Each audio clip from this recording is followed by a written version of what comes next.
आप सभी को मुझ मनीष वैष्णव का प्रणाम। मैं एक ज्योतिष हूँ और प्रवक्ता भी हूँ। आप सभी को मैं बताना चाहता हूँ कि मैंने ऊपर एक कुछ दिनों पहले कमेंट पढ़ी थी, जिसमें कोई सज्जन थे, वो बता रहे थे कि माता पिता लड़कियों की उम्र ज़्यादा होती जा रही है और किस प्रकार से वो अपने बच्चों की शादी वगैरह नहीं कर रहे हैं। और नहीं करने में कारण बताते हैं कि जन्माक्षर पत्रिका जो होती है, जन्म कुंडली, उसका बहाना लेते हैं। और उन्होंने ये भी मेंशन किया था कि हमारे बाप दादा पूर्वजों ने जो है कोई पत्रिका नहीं दिखाई, उसके बावजूद भी पुराने ज़माने में शादियाँ अच्छी रहती थी। और पुराने ज़माने में तो पत्रिका मिलन करते भी नहीं थे, ऐसा कुछ उन्होंने मेंशन किया है। तो मैं उनका जवाब देना चाहता हूँ, चूँकि मैं एक ज्योतिष भी हूँ। और इस बात को मेरा कर्तव्य है कि मैं आपको सामने इस चीज़ को रखूँ कि वास्तविकता में शादी विवाह के मामलों में पत्रिका क्यों बनाई जाती है, पत्रिका मिलान क्यों किया जाता है। सबसे बड़ी बात यह है कि हम पत्रिका मिलान इसलिए करते हैं कि अगर किसी व्यक्ति को, लड़के को जैसे मंगल है और लड़की को नहीं है, तो हम ये मिलान करते हैं कि मंगल दोनों को हो। सामने वाले को अगर मंगल है, लड़के को मंगल है, तो कितना भारी है, मतलब भारी से मतलब कितना खतरनाक है, क्या वो मारक है या इजी गोइंग में उनका काम हो जाएगा। दूसरी चीज, अगर मंगल वाले लड़के से, मंगल लड़की से, बिना मंगल वाले लड़की या लड़के का विवाह कर दिया तो क्या होगा। ये खाली मैं एक मंगल का उदाहरण ले रहा हूँ, उसके पीछे बहुत सारी दूसरी भी चीजें हैं। तो अगर अपन मंगल पे बात कर लेते हैं, तो मंगल का मतलब ये होता है कि एक व्यक्ति के जीवन में यदि मंगल किसी का भारी है, लड़के का लड़की का, और उसे कि बिना मंगल वाले लड़के या लड़की की शादी हो जाएगी, तो वो या तो जब उस मंगल का एक सभी ग्रहों का टाइम पीरियड होता है पत्रिका में, समय समय पर सबका मिलता जाता है, सबका एक साथ नहीं चलता।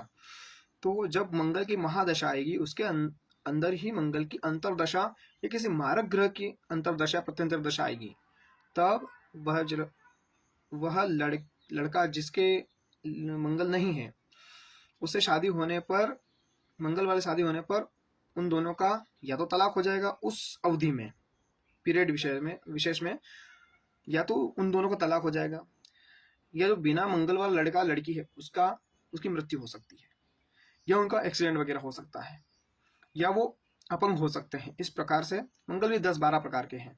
तो हम ये देखते हैं कि दोनों की पत्रिका मैच कर रही है या नहीं, क्या दोनों की पत्रिका में जो मंगल वगैरह है वो शांत ग्रह है, या इसकी जन्म पत्रिका में कोई मारक ग्रह सप्तम स्थान में, या जहाँ शादी विवाह का जो स्थान है उसमें पड़ा हुआ है। सामने वाले को यह किसी प्रकार से हानि तो नहीं पहुंचाएगा कि आगे आने वाले समय में इनका डाइवर्स तो नहीं हो जाएगा, या किसी की मृत्यु वगैरह तो नहीं होगी, या सामने वाले कोई रोग तो नहीं होगा, कोई लंबी बीमारी तो नहीं हो जाएगी। इस प्रकार से रही बात, आप बोल रहे हैं कि शादी चलती नहीं चलती है, पुराने जमाने बिल्कुल सही साथ चलती थी, तो इसका मैं आपको एक और आपके दिमाग से ये बात हटा देना चाहता हूँ। ये आप ये वहम ना पालें, क्योंकि पुराने जमाने में जब बिना पत्रिका मिलान किए भी यदि शादी हो जाती थी, तो मंगल वाले लड़के से या मारक ग्रह वाले लड़के से या लड़की से, किसी बिना मंगल वाले या सौम्य ग्रहों वालों से शादी हो जाती थी। तो आपने कई बार देखा होगा 10 साल में, 20 साल में, 15 साल में लड़का या लड़की दोनों में से एक या तो मर जाते थे, या दोनों का डाइवोर्स या किसी प्रकार से विछड़न हो जाता था। युद्ध होते थे पहले बहुत सारे, तो उसमें बहुत सारे लोग मर जाते थे। तो ये भी एक याद रखने वाली बात है कि उन दोनों की जोड़ी बिगड़ी है, जोड़ी न बिगड़े इसके लिए, और दोनों में से किसी को समस्या न हो, इसलिए हम पत्रिका मिलान करते हैं। इसके लिए नहीं कि आप कितने दिन शादी रखोगे, भी ये तो आपके विचारों पे, हम फिर भी विचार भी मिलान करते हैं कि दोनों की विचारधाराएं कैसी है। पत्रिका मिलान करते समय ये भी देखा जाता है कि दोनों की विचारधारा एक है, गुण मिले कि नहीं मिले। अब आप पुराने जमाने में जाते हो तो मैं आप भगवान राम की, अब जब राम के जमाने में हम जी रहे हैं क्योंकि राम मंदिर बन रहा है, तो मैं भगवान राम की मैं बता दूं, भगवान राम माता सीता के भी पत्रिका मिलान की थी, और उनमें उनके जितने गुण थे वो सर्वोत्तम सर्वोत्कृष्ट गुण मिले थे।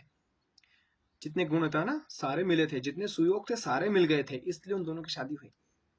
आप में ये आपको पता नहीं होगा, मैं आपको बता रहा हूँ, और बहुत सारे बुद्धिजीवियों को।